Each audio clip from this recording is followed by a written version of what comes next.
on silent mode. I request all of you to kindly put it on silent mode, please. Ladies and gentlemen, before we begin, I request all of you to kindly rise for national anthem. आप सभी से, जितने भी लोग इस समय यहाँ पे उपस्थित हैं, हमारे म्यूजिक पिट में भी आप सभी से हम निवेदन करेंगे, आप राष्ट्रगान के लिए अपने स्थान पर समर्पित और सादर भाव से खड़े हो जाएं। मैं मिस्टर समीर कोचर, चेयरमैन स्कॉच, और साथ ही doctor Gursharan Dhanjal, vice chairman Skoch, उनसे निवेदन करूंगी कि वो मंच पर आ जाएं राष्ट्रगान के लिए।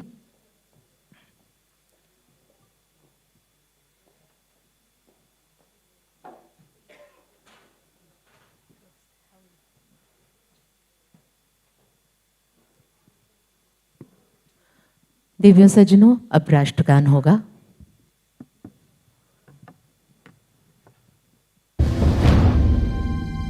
जनगण मन अधिनायक जय हे भारत भाग्य विधाता, पंजाब सिंध गुजरात मराठा द्राविड़ उत्कल बंगा, विंध्य हिमाचल यमुना गंगा, उच्चल जलधि तरंगा, तव शुभ नामे जागे, तव शुभ आशीष मागे, गाहे तव जय गाथा। जनगण मंगलदायक जय हे भारत भाग्य विधाता, जय हे जय हे जय हे, जय जय जय जय हे।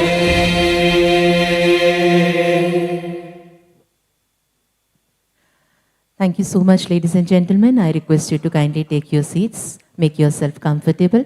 And now I request Dr. Gursharan Dhanjal, Vice Chairman SKOCH, to kindly be here for the welcome address.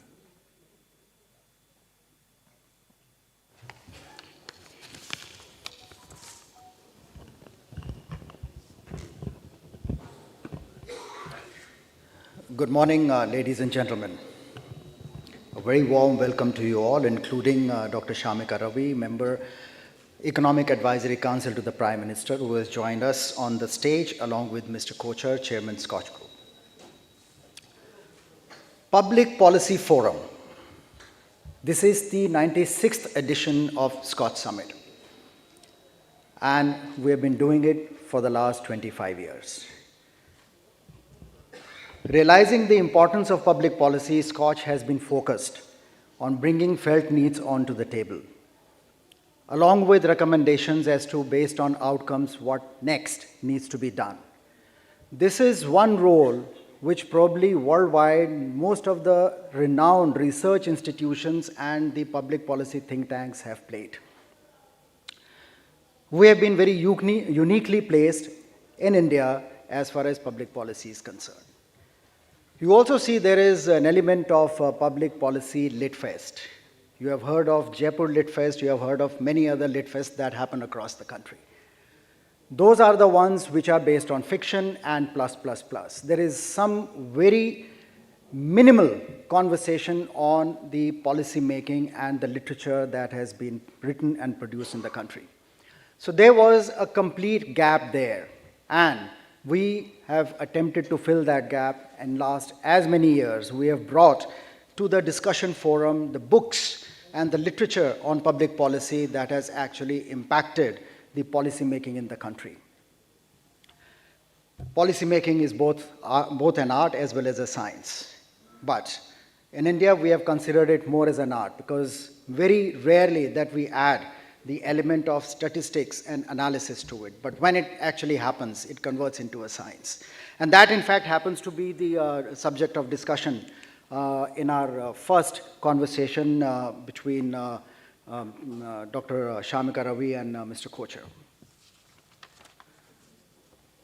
Gaming has been much debated of late, whether it is a game of chance or skill, it is to be allowed, not to be allowed, is it akin to gambling, what needs to be done. So there are some gray areas and there are some black areas and there are some white areas. So we have tried in last 4 to 5 years to shed some light on what is the way moving forward. So in fact, when we talk about gaming, there is data privacy, there is legislation, and there are a whole lot of elements, including the constitution. So that is the subject matter of conversation between Mr. Rohan Kochar and Dr. Amar Patnaik in taming of gaming. We have looked at India becoming Atmanirbhar, and particularly in electronics, from design to product, and ultimately producing in India and becoming an export hub. Not only consume it, reduce our dependence on the imports. And that is something which is going to be discussed in the panel on the big hardware push, a conversation between Dr. Ajay Chaudhary, co-founder of HCL, and Mr. Samir Kochar. We've been talking of new technologies, which is the machine learning, cloud computing, and the artificial intelligence. It is estimated that trillions of dollars are going to be added to the nation's economy as a result of the adoption of AI. And India is also looking at becoming an exporting nation when it comes to AI. And what are the stuff, what is it that we need to do moving forward, is going to be discussed between Mr. Abhishek Singh, who is Additional Secretary, Ministry of Electronics and Information Technology, and Mr. Rohan Kochar. An important element, which is what everyone understands and has been talking about, is the MSMEs, the medium and small enterprises. Particularly speaking about them, they make a huge amount of contribution to the national GDP, export, as well as the employment. And even in the current budget, there has been a huge allocation to the Ministry of MSME. So what impact it is going to have on Atmanirbhar Bharat as we move forward to India 2047, that is going to be the panel discussion with Mr. Anil Bhardwaj from FISMI and Dr. Saibal Paul from Sadhan. Indian stock markets have played a formidable role in India's growth. They're estimated to be around the market cap of 2 stock exchanges in India around $7 billion. The market cap of the Indian capital markets runs into trillions of dollars. And this is something which is what is expected by 2047 to the tune of nearly 60 trillion. So that's going to be a huge jump and huge contribution. But the road is not very easy to travel, and there are only 2 exchanges. So what needs to be done, how to de-risk, is something which is what our former chairman, SEBI, Mr. UK Sinha, is going to bring to the table. An important element in all of our lives is financial inclusion. And without having to have financial literacy, we cannot go very far. And in fact, when we talk about investments, we talk about money working for us from whatever we have earned in our life, is something which becomes a big question mark, because we only earn, we don't invest. And why don't we invest is something probably we do not have the sufficient knowledge, information, or otherwise the felt need to do it.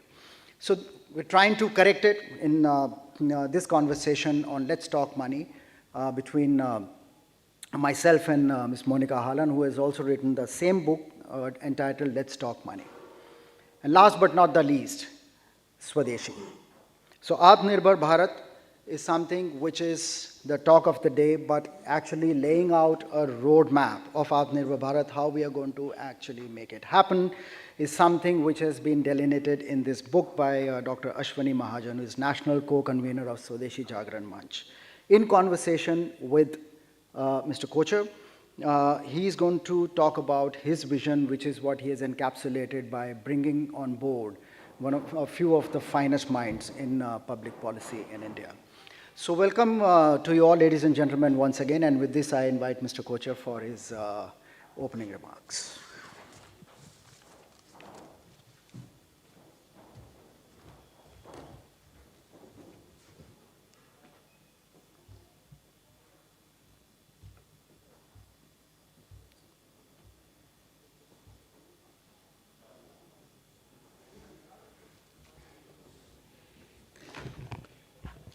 Thank you, Namaskar.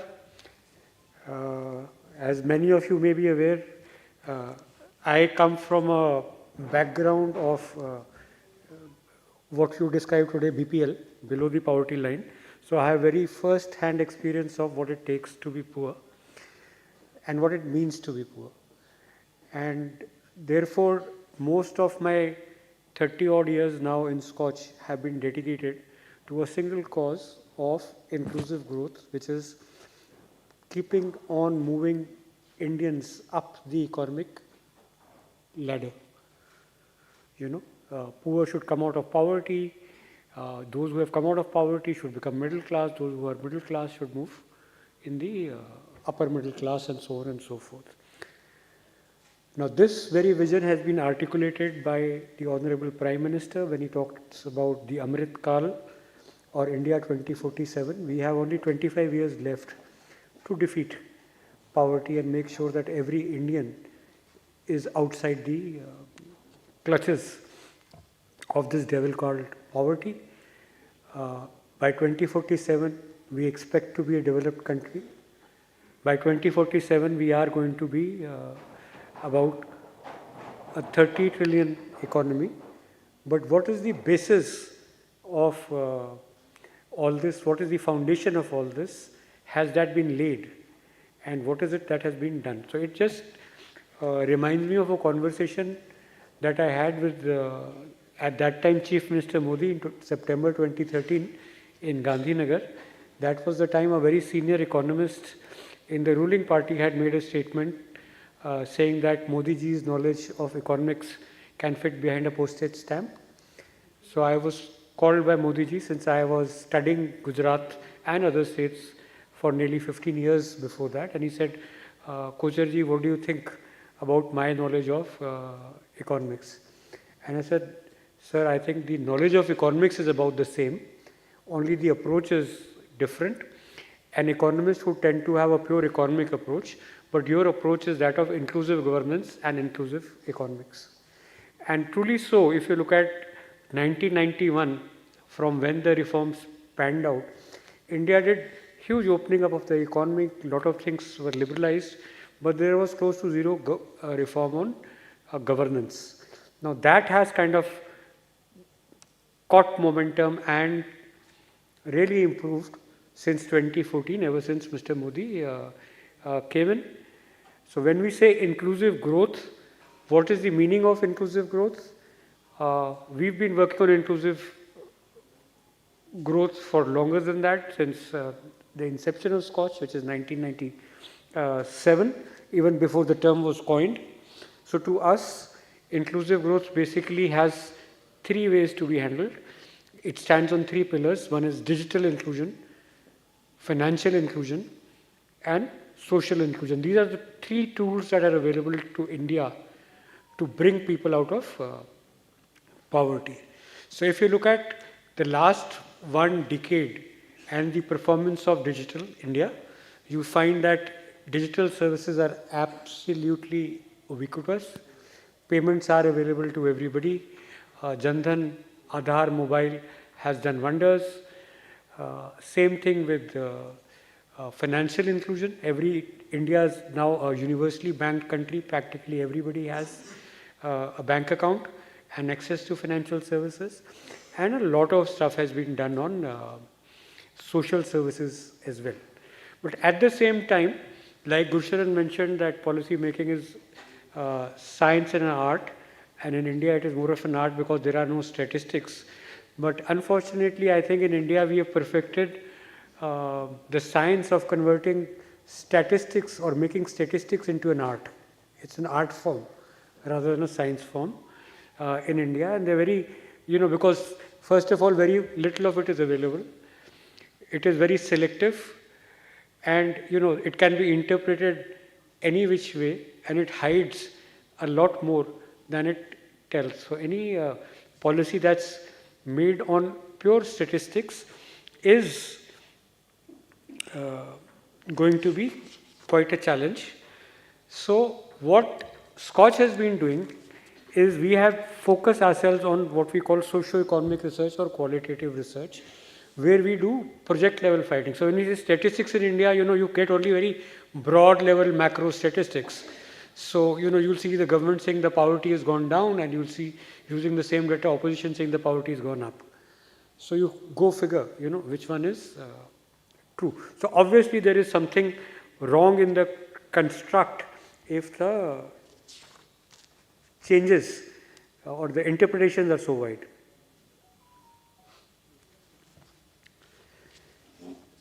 So when we talked about India becoming a developed country by 2047, what is it that we need for this inclusive growth? What we need is spatially dispersed, job generative, equitable, and lately sustainable growth.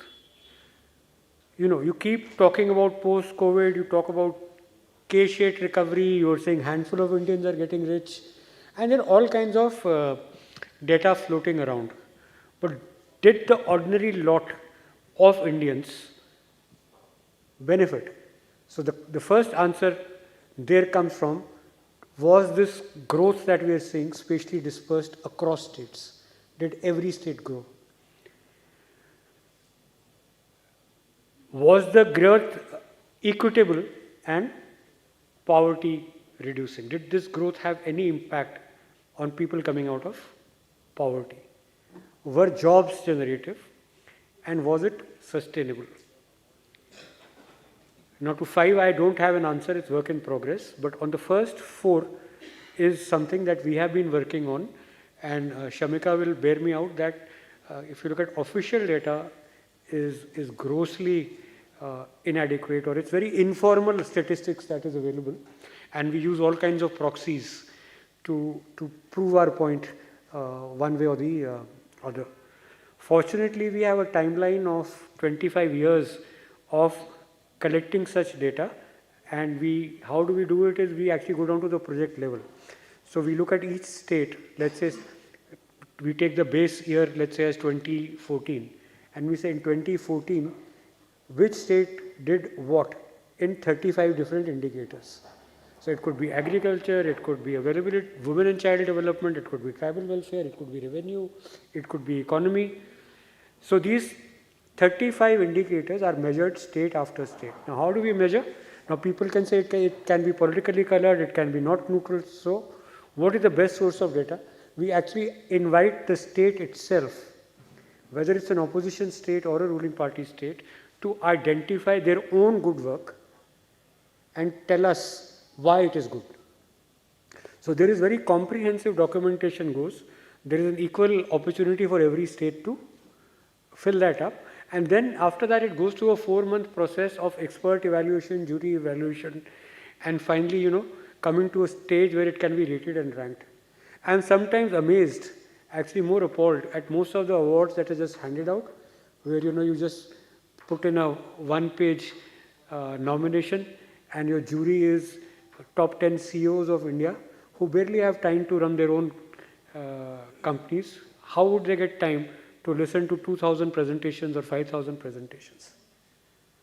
So if you look at Scotch, each presentation is heard directly by 4 different people, and then there are mystery visits, fees visits, there are beneficiary votings.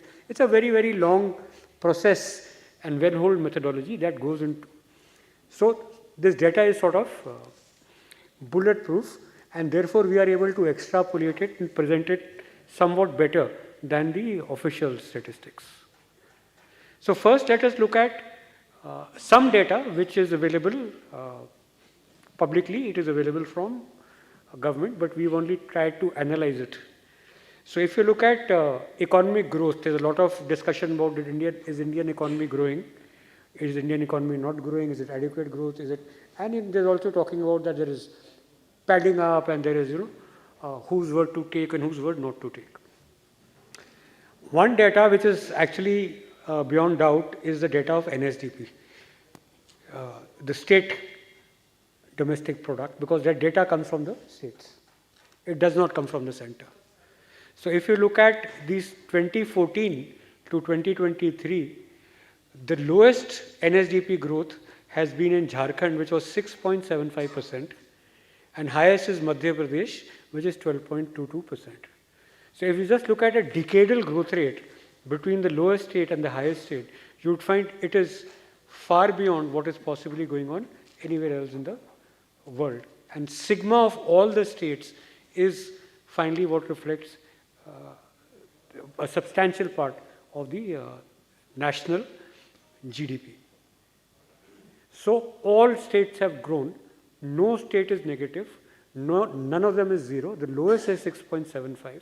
So when I say inclusive growth, no state left behind, this is what I mean, every state had grown at a minimum of 6.75%. Then we come to, so has this reduced poverty?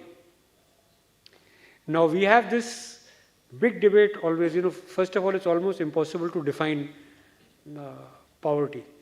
There have been very, very many definitions used for poverty, while the most commonsensical way as a practitioner of poverty I'd say is that poverty means I don't have money. So you should measure it in money. It is far more complex than that. It is not easy to measure it only in monetary terms.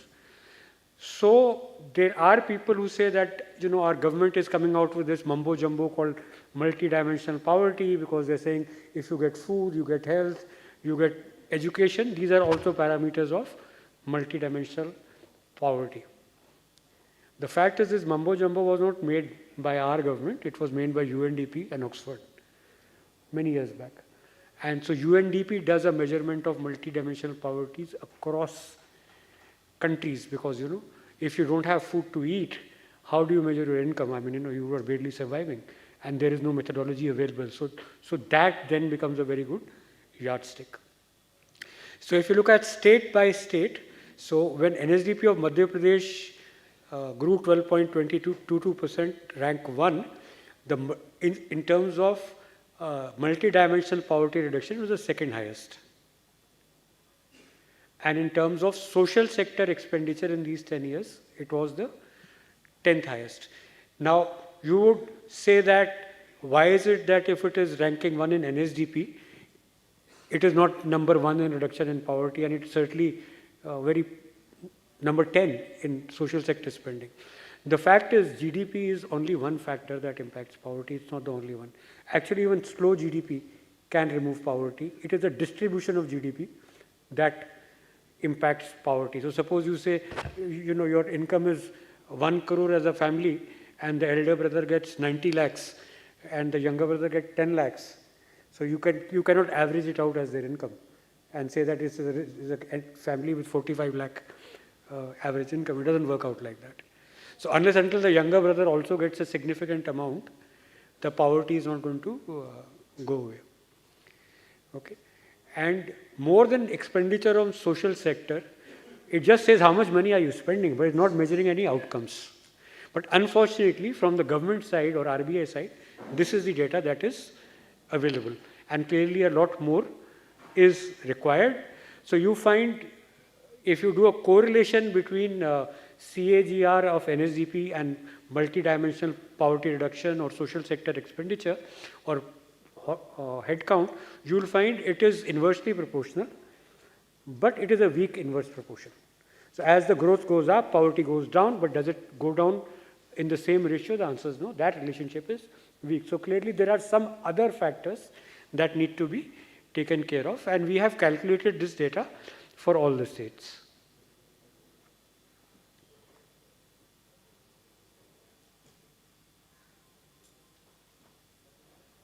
So this is the lowest figure of Jharkhand, which grew at 6.75%, rank 32. But in multidimensional poverty index, while it was the slowest growth, it ranks number 5. And if you look at even Bihar would be a very similar situation. And on social sector expenditure, Jharkhand is number 8.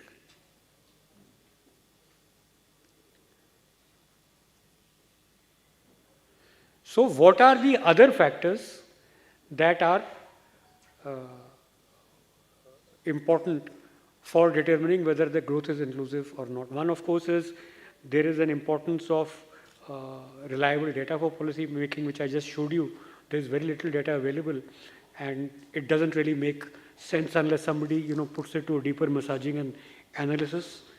Our national surveys have been the primary source of data for the first lot of data that I showed, but these are poorly constructed and often not reliable.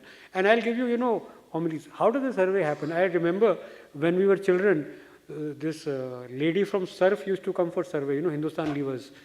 And she used to come and ask my mother, and we used to live in Paharganj, and we could barely get 2 square meals. And he would ask which washing powder you use. Actually, we were using desi sabun ki chakki. But my mother would tell her, hum to Surf use karte hain. Because her self-esteem would go up. It's very difficult to acknowledge that you use desi sabun ki chakki. So you will get an incorrect answer. Similarly, if somebody would come to your house and ask you for your income, okay, so what is your income bracket? And a large part of Indian economy is informal.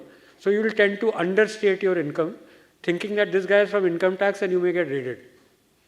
Even if he is not, he's just from some sabun company or soap company or television channel. He's just figuring out what your income bracket is. And if you are really rich and you have black money, you will tend to really understate it. Similarly, there used to be a time when rural-urban was a very clear divide. Today, where urban ends and rural starts, it's a continuum. You really don't know what is rural, what is urban. So how do you do these definitions? So there is a serious problem that we have there.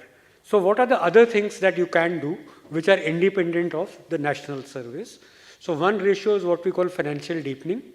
This was a methodology developed by the World Bank. Last time it was done for India was 2011. And we have been able to reconstruct that. Financial deepening basically means people like us, Indians, how strong are our economic institutions, what is the kind of economic activity or infrastructure that we have built. It is crucial for fostering economic growth. It facilitates saving, mobilization, efficiency of capital allocation, and risk management.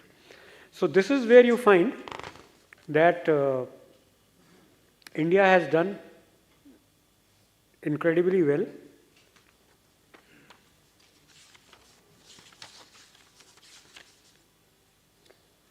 In 13-14, our financial deepening ratio was 19.71. This is all the financial sector put together, which is in 21-22, 31.85. So this is your markets, this is your banks, your financial institutions, all of that put together, that data. Now this is not a figure that any government setup gives you.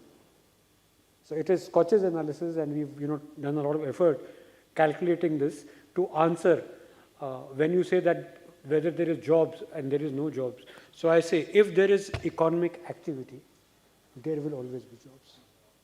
And there is financial deepening. And we've already shown that the growth, which is also coming out of economic activity, is spatially dispersed.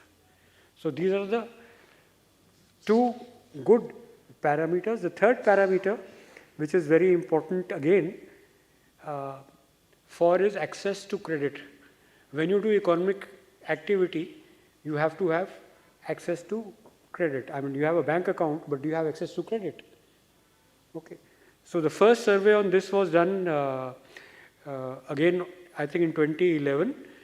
There was a committee formed called Rangarajan Committee, which came out with a financial inclusion plan. So no shade or party can argue with the methodology, because they said that the credit outreach gap in 2011 is 0.41, and the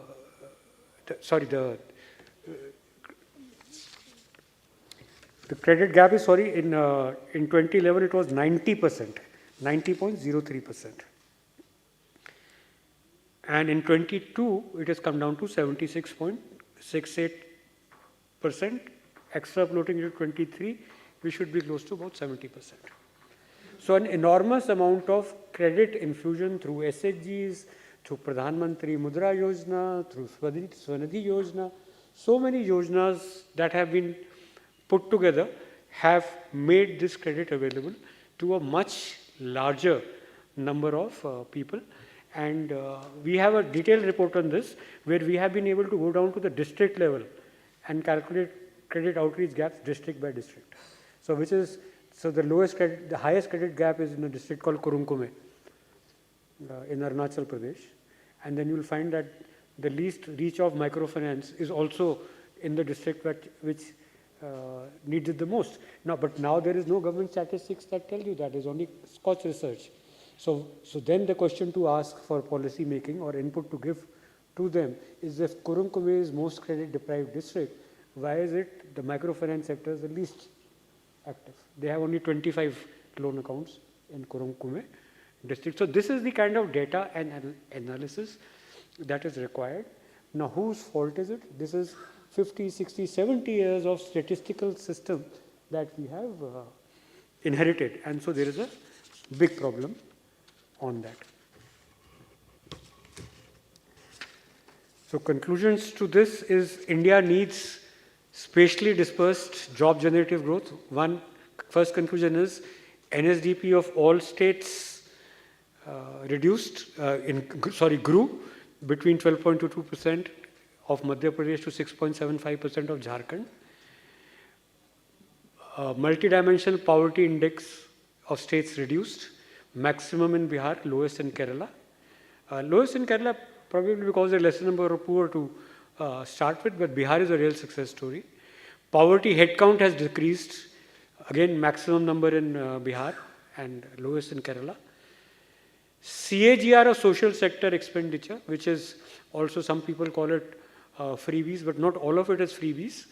This social sector expenditure that we use is social sector as defined by RBI. So the highest was 19.23% CAGR and lowest was 6%.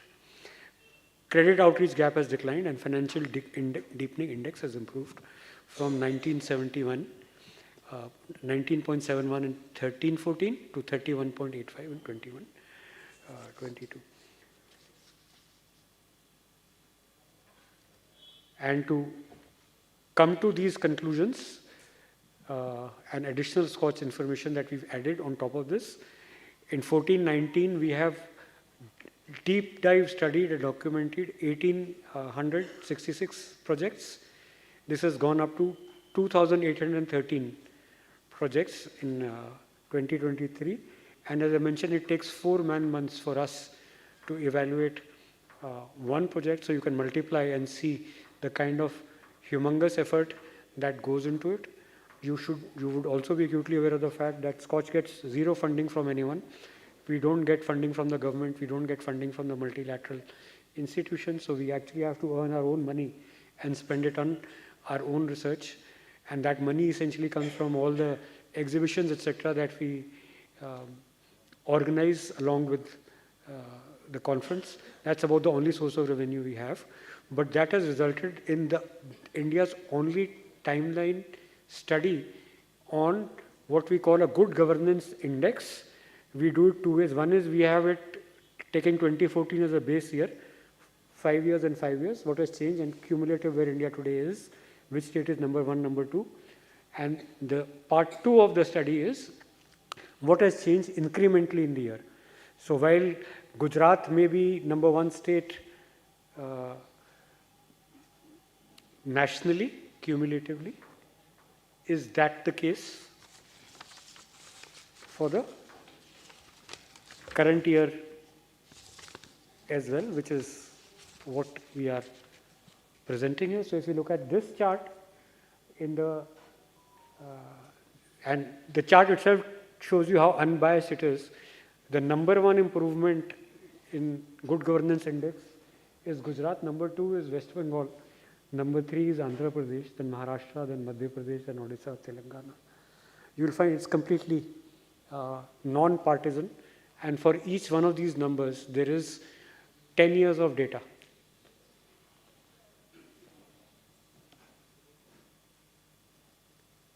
So this is the ranking of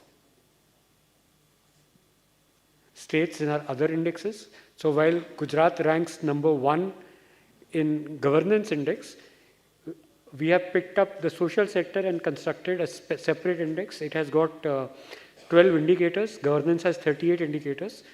So social indicators could be access to housing, water, women and child development, education, so on and so forth. So on social inclusion index, in the 10 years, Gujarat ranks 2, and in credit outreach gap, it ranks 8.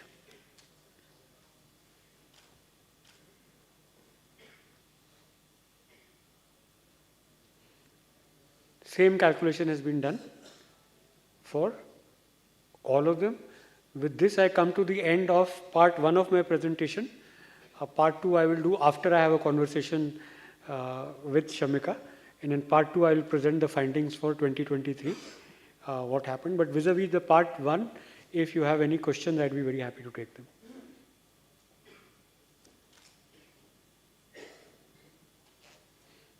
No questions? Good.